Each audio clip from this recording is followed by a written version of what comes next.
நூதன முறையில் திருடும் உதயநிதி ஸ்டாலின் மற்றும் முதல்வர் ஸ்டாலின் அவர்கள் இன்று நடைபெறக்கூடிய உலக முதலீட்டாளர் மாநாட்டில் தற்பொழுது முதல்வர் ஸ்டாலின் அவர்கள் பல ஆயிரம் கோடி முதலீடுகள் தமிழகத்தில் வரப்போகிறது என்றும் இதனால் வேலைவாய்ப்புகள் பெருகும் என்றும் கூறியுள்ளார். இந்த நிலையில்தான் நிறுவனங்களை ஆய்வு செய்வதற்காக மீண்டும் வெளிநாடுகளுக்கு சுற்றுப்பயணம் மேற்கொள்ள உள்ளதாகவும், ஏற்கனவே சிங்கப்பூர், ஜப்பான் போன்ற நாடுகளுக்கு சுற்றுப்பயணம் மேற்கொண்டு தமிழகத்தில் முதலீடுகளை பல லட்சம் கோடி ஈட்டியுள்ளதாக கூறியிருந்தார்கள்.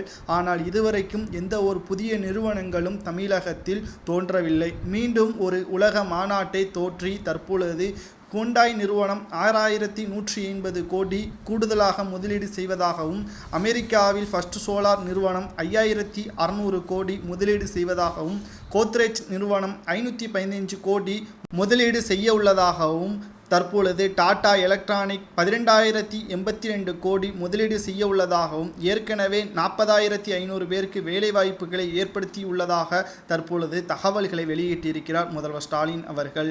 மேலும் பெக்ட்ரான் 1000 கோடி முதலீடு செய்து 8000 பேருக்கு வேலைவாய்ப்புகள் தமிழகத்தில் நிச்சயம் பெறும் என்றும், இதனால் தமிழக வளர்ச்சி மட்டுமல்ல தமிழக மக்களும் பயனடைவார்கள் என்று முதல்வர் ஸ்டாலின் அவர்கள் உலக முதலீட்டாளர் மாநாட்டில் போது கூறியுள்ளார். தற்பொழுது முடிவடைந்த நிலையில் வெளிநாடுகளுக்கு அடுத்த வாரம் செல்ல உள்ளதாகவும், இதனால் கூடுதலாக நிதி தமிழகத்திற்கு கிடைக்கும் என்றும் கூறியுள்ளார். நூதன முறையில் திருடக்கூடிய ஸ்டாலின் அவர்களின் குடும்பத்தினர்கள் ஏற்கனவே சிங்கப்பூர் மற்றும் ஜப்பான் சென்று கருப்பு பணங்கள் அனைத்தையும் வெள்ளை பணமாக மாற்றியதும் குறிப்பிடத்தக்கது. மீண்டும் ஒரு முறை வெளிநாடு பயணம் செல்வதும் வருகின்ற நாடாளுமன்றத்தில் பணத்தை விநியோகம் செய்வதற்கான ஏற்பாடுகளாக இருக்கலாம் என்றும் எதிர்க்கட்சி தலைவராக இருக்கக்கூடிய எடப்பாடி பழனிசாமி அவர்கள் கூறியுள்ளார்.